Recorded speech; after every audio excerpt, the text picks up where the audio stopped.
ഓണം റിലീസായി എത്തി വലിയ പ്രേക്ഷക ശ്രദ്ധ നേടി മുന്നേറുകയാണ് ആസിഫ് അലി നായകനായ കിഷ്കിന്ധാ കാണ്ഡം. ഫെസ്റ്റിവൽ സീസണിൽ എത്തുന്ന ചിത്രങ്ങൾ ഇങ്ങനെ ആയിരിക്കണമെന്ന മുൻധാരണ കാറ്റിൽ പറത്തിയാണ് കിഷ്കിന്ധാ കാണ്ഡത്തിന്റെ മുന്നേറ്റം.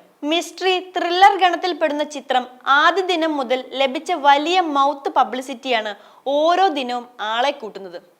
ഇപ്പോഴിതാ എടുത്തു പറയത്തക്ക ഒരു നേട്ടവും സ്വന്തമാക്കിയിരിക്കുകയാണ് ഈ ചിത്രം. കഴിഞ്ഞ 24 മണിക്കൂറുകളിൽ ഏറ്റവും അധികം ടിക്കറ്റ് വിറ്റ സിനിമയായിരിക്കുകയാണ് കിഷ്കിന്ധാ കാണ്ഡം. ഇന്ത്യയിൽ എല്ലാ ഭാഷകളിലുമായി നിലവിൽ തിയേറ്ററുകളിലുള്ള ചിത്രങ്ങളുടെ കൂട്ടത്തിലാണ് ബുക്കിംഗിൽ കിഷ്കിന്ധാ ഒന്നാമതായി എത്തിയിരിക്കുന്നത്. അവസാന 24 മണിക്കൂറിൽ 90,000-ലധികം ടിക്കറ്റുകളാണ് വിറ്റിരിക്കുന്നത്. പ്രവൃത്തി ദിനത്തെ കണക്കാണ് ഇത് എന്നതിനാൽ എടുത്തു പറയത്തക്ക നേട്ടവുമാണ്. അതേസമയം ഈ വാരാന്ത്യത്തിൽ ബോക്സ് ഓഫീസിൽ ചിത്രം വലിയ നേട്ടമുണ്ടാക്കുമെന്ന് ഉറപ്പാണ്.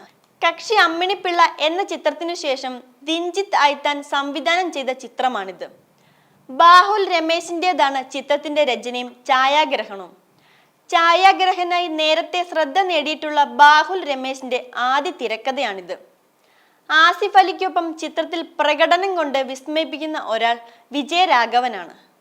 അപർണ മുരളിയാണ് മറ്റൊരു ശ്രദ്ധേയ കഥാപാത്രത്തെ അവതരിപ്പിച്ചിരിക്കുന്നത്. ഗുഡ്വിൽ എന്റർടൈൻമെന്റ്സിന്റെ ബാനറിൽ ജോബി ജോർജ് ആണ് ചിത്രത്തിന്റെ നിർമ്മാണം. ഈ വീഡിയോ നിങ്ങൾക്ക് ഇഷ്ടമായാൽ ലൈക്ക് ചെയ്യുക. കൂടുതൽ വീഡിയോകൾക്കായി യോഗനാഥം ന്യൂസ് ചാനൽ സബ്സ്ക്രൈബ് ചെയ്യുക.